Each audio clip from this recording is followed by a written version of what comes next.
E o financiamento imobiliário é uma das principais portas de entrada para quem deseja sair do aluguel e conquistar a casa própria. Mas a escalada da taxa básica de juros tem dificultado esse acesso a todo tipo de crédito.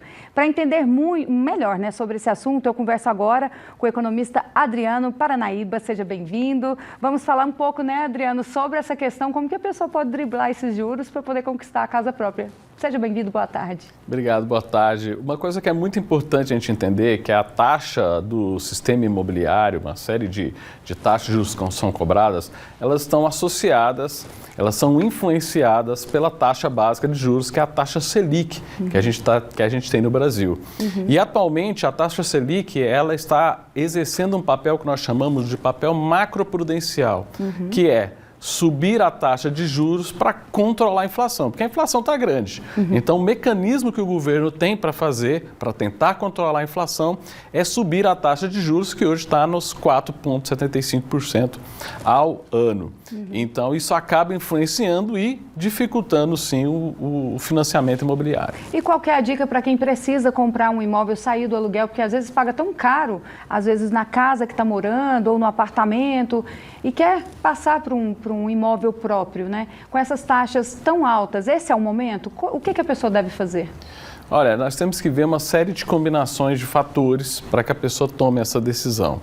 Mas, em momentos de taxa de juros altos, a gente sempre recomenda que a pessoa evite pegar um endividamento, principalmente o endividamento imobiliário. Porque a pessoa fala assim, eu fui ver lá a taxa de juros no banco, não está tão alta.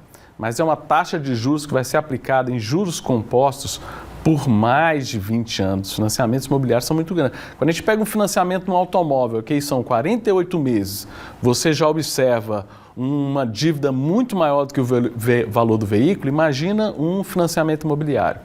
Mas nem tudo é notícia ruim. A taxa de juros também faz com que existam investimentos, de renda fixa, que também acompanham essa taxa de juros alta. Então, pode ser um momento para a pessoa, se realmente ela conseguir se organizar, ela conseguir ir juntando dinheiro para poder dar uma entrada maior. Claro que não vai dar, às vezes, para fazer aí, juntar todo o dinheiro para comprar um apartamento à vista, porque os preços também, por causa da inflação, por causa de tudo, eles foram às alturas. Então, pelo menos, você conseguir dar uma entrada maior para diminuir esse saldo devedor que essas taxas de juros vão incidir no final do dia. Antigamente existia aquela modalidade de parcelas decrescentes, E aí, há 15, 20 anos atrás, a gente até ouvia as pessoas financiando e falava, não ficou R$800 a minha parcela. Hoje já não existe parcela de 800, 1.200, tudo acima de 3. Realmente é a culpa da taxa da Selic. Existe como fugir, um meio de fugir disso e comprar um pouco mais barato fora dando a entrada?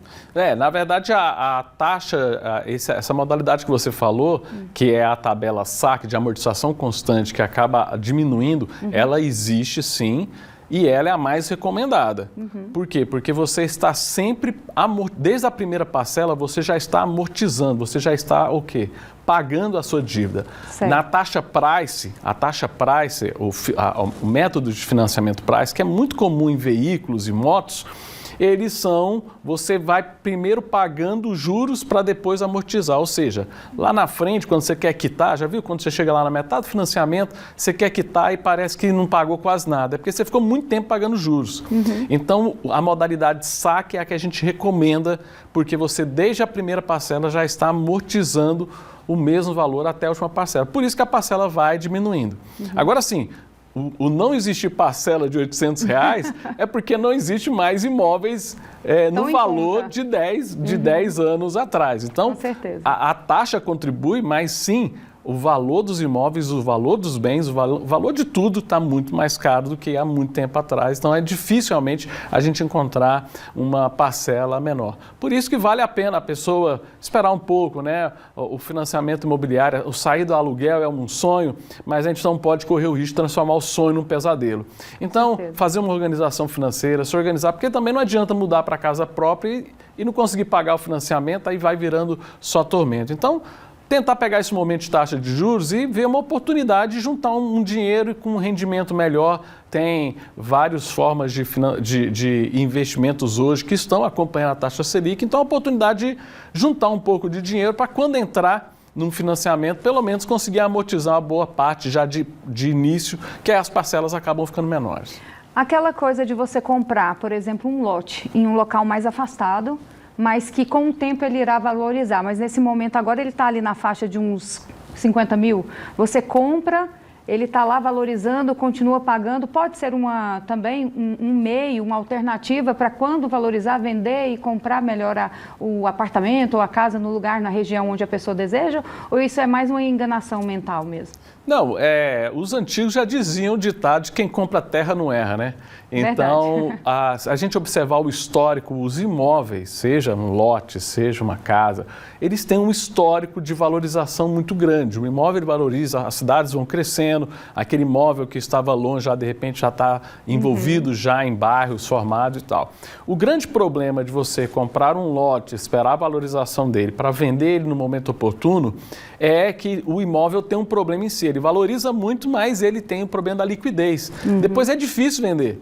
Né? Existe uma dificuldade, a pessoa vai ter que ter uma preocupação de acompanhar, não vai poder vender na hora que ele quer. Ele vai ter que ser sujeito a conseguir aí um comprador que demora um pouco. Então a pessoa não pode fazer esse compromisso na expectativa de que eu vou comprar um lote e quando eu precisar do dinheiro eu vou vender ele. Aí a valorização você não consegue, porque você está precisando do dinheiro, você vai ter que vender abaixo do mercado e aí você pode perder aquela expectativa de rendimento que você tinha até então. É aquela coisa, não é garantido, né?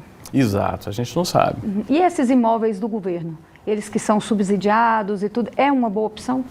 Olha, o problema do subsídio do governo é que ele acaba entregando, o histórico que a gente observa do Minha Casa Minha Vida, é que ele realmente tem entregado imóveis muito mais distantes do que o normal, né? Então, assim, com uma dificuldade de acesso à infraestrutura e com uma qualidade que realmente deixa a desejar.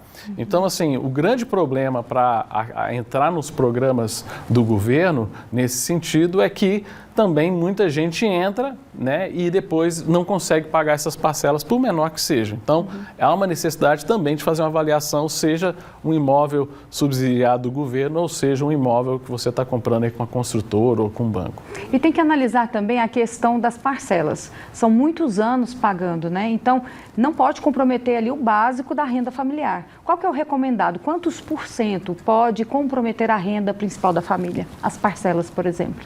O ideal é que as pessoas façam a sua análise do seu orçamento. Não existe uma receita de bolo, ó.